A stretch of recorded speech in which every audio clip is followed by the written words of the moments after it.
à tous et bienvenue dans ma cuisine. Alors aujourd'hui, on prépare du guaguasu. Yes, la sauce guaguasu. Et la sauce guaguasu, en fait, c'est une sauce à base de gombo et d'aubergine. Voilà, c'est du gombo et de l'aubergine, 2 en 1. Voilà, c'est pour ça qu'on appelle ça du guaguasu. Le guaguasu, c'est en baoulé.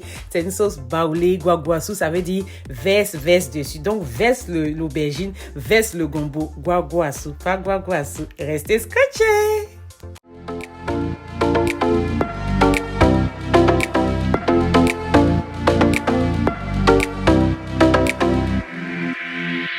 Et voilà ici, on a nos ingrédients, tout ce dont on aura besoin. Voilà, pour la liste des ingrédients, allez regarder dans la barre de description, vous aurez toutes les informations là-bas. Alors ici, j'utilise de la viande de bœuf, j'utilise du poulet fumé et du poisson maquereau. Voilà, j'ai mon gombo ici et ce que je fais généralement, j'achète le gombo, je le nettoie bien, je découpe comme je veux, si c'est pour du copé ou du guaguasu ou quoi. Je découpe comme je veux, je mets dans des sachets en fonction des quantités que je veux et je congèle. Pareil pour mon aubergine, je les précuis pas, je les fais comme ça, je les nettoie juste et je les mets au congélateur pour quand j'en ai besoin. Voilà pourquoi vous les voyez dans les sachets comme ça, ils sont congelés. Voilà. Alors ici, avant de commencer ma sauce, la première des choses que je vais faire, je vais griller ma viande, donc braiser ma viande au four d'abord. J'ai du mal à préparer mes sauces africaines avec de la viande fraîche. Franchement, ça me dérange énormément. Voilà. Sauf si, franchement, je sais pas, mais non, j'arrive même pas même. Anyway, j'arrive pas. Donc, faut que je grille ma viande, la viande fraîche. Voilà, je dois la passer au four ou bien au moins la griller. Mais je préfère la passer au four parce que là, je n'ai pas besoin de rajouter d'huile vu que je rajoute pas de l'huile dans mes sauces africaines, sauf si j'utilise de l'huile rouge. Sinon, l'huile en général, je ne le fais pas. Donc, voilà, ici, j'ai ma viande lavée, nettoyée. J'ai pas rajouté de sel, mais vous pouvez rajouter du sel si vous voulez. Moi, je rajoute pas et je mets sous la grille. Voilà à quoi ça ressemble. Si vous n'avez pas de grille comme ça, vous pouvez mettre ça dans le four. Voilà. Mais le plus important, c'est de bien griller ça. Voilà à quoi ça ressemble. C'est bien braisé. C'est pas, on peut pas manger ça maintenant. C'est pas cuit. Voilà. C'est encore dur. C'est juste braisé. C'est tout. Ça met pas du temps pour faire ça. Vous pouvez faire ça aussi au feu de bois. Je le fais souvent. Et ça apporte un plus au niveau du goût. Pardon. Voilà. Et là, maintenant que ma viande est prête, je la mets dans ma casserole ici. Voilà. Ça donne envie. La couleur est superbe. Je la mets dans ma casserole et je vais rajouter aussi mon poulet à la viande et je vais rajouter le reste des ingrédients. Le poulet ici que j'utilise, c'est du poulet fumé dur, donc c'est de la poule fumée, voilà, le poulet dur. Il y a 2 façons, il y a le poulet fumé qui est bien mou, le poulet de chair, je crois bien, et il y a le poulet fumé dur, donc la poule, et j'utilise la poule ici. Et là, j'ai ma tomate pâte, c'est de la tomate pâte faite maison, j'ai la recette sur ma chaîne YouTube, et je vais mettre le lien en haut ici sur l'écran et aussi dans la barre de description. Si vous êtes intéressé de savoir comment le faire à la maison, je rajoute mes tomates, je rajoute mes oignons, je rajoute mes piments, voilà, et là, je vais rajouter de l'eau, je vais rajouter du sel et je vais fermer la casserole et laisser le tout cuire. Voilà, je veux que la viande de bœuf et le poulet puissent bien ramollir.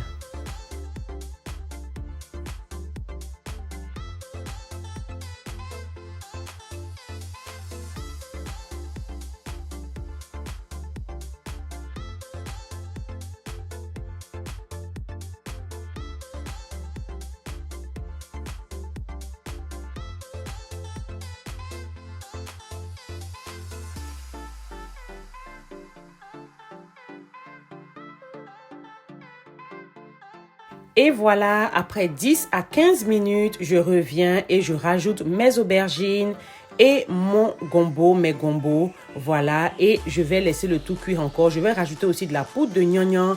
Si vous avez du gnognon frais, vous pouvez les cuire séparément et les écraser avec les gombos et les aubergines quand vous allez les écraser. Parce que les gnognons, c'est très petit. Donc, si c'est frais, si vous rajoutez là pour les retirer, après, ce sera difficile. D'autres mettent dans des sachets et rajoutent dans la casserole. Je ne conseille pas ça parce que le sachet, c'est pas bon du tout.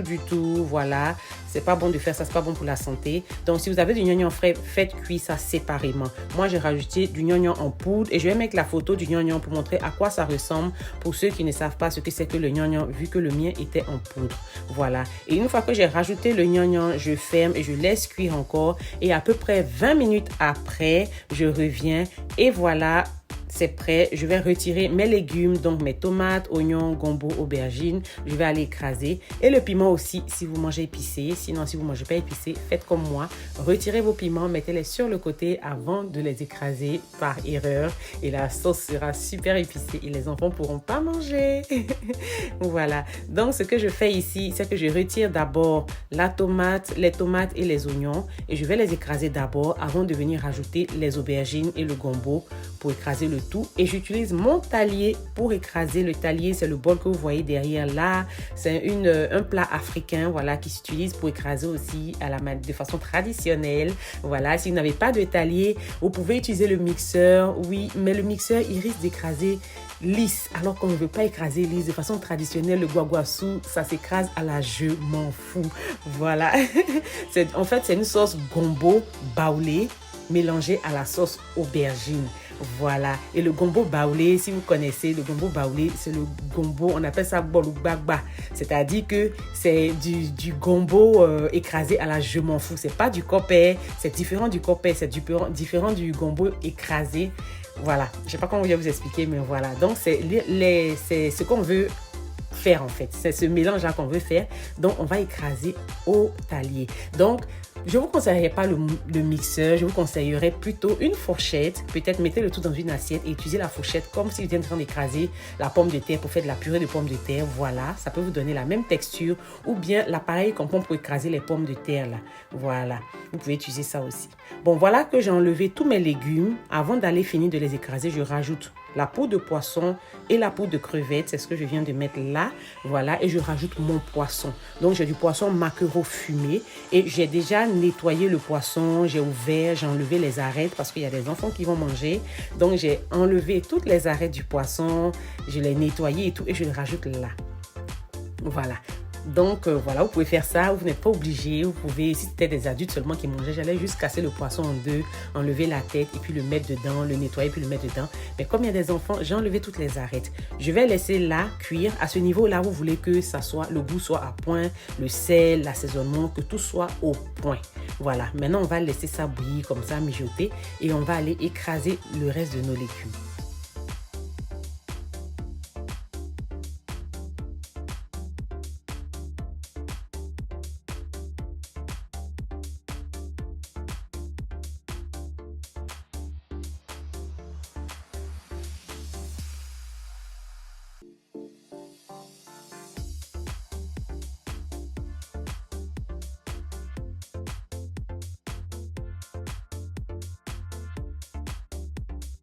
Alors, comme je vous avais expliqué, voilà un peu la texture qu'on veut obtenir. Vous voyez qu'avec un mixeur, ça sera difficile d'obtenir cette texture-là.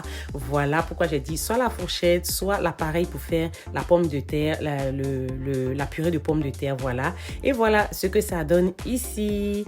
Voilà, on rajoute ça maintenant à notre sauce. Et l'astuce que je vais vous donner, avant de rajouter votre mélange de légumes, vos gombos, votre pâte là, à la sauce, retirez un peu de liquide pour mettre sur le côté, juste pour ne pas que votre sauce soit trop liquide.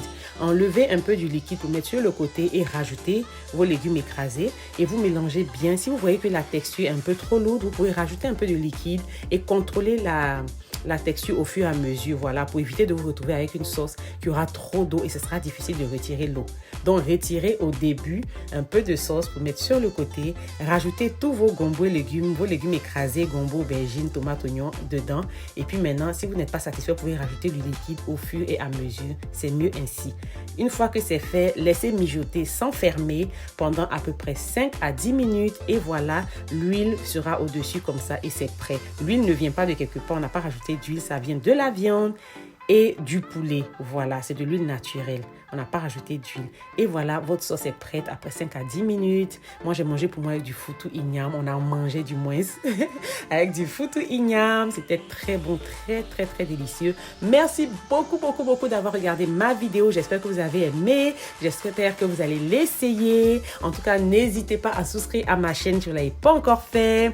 N'oubliez pas de liker, de commenter, de partager. Et on se dit à la prochaine dans une nouvelle vidéo. C'était trop bon. Bisous, bye.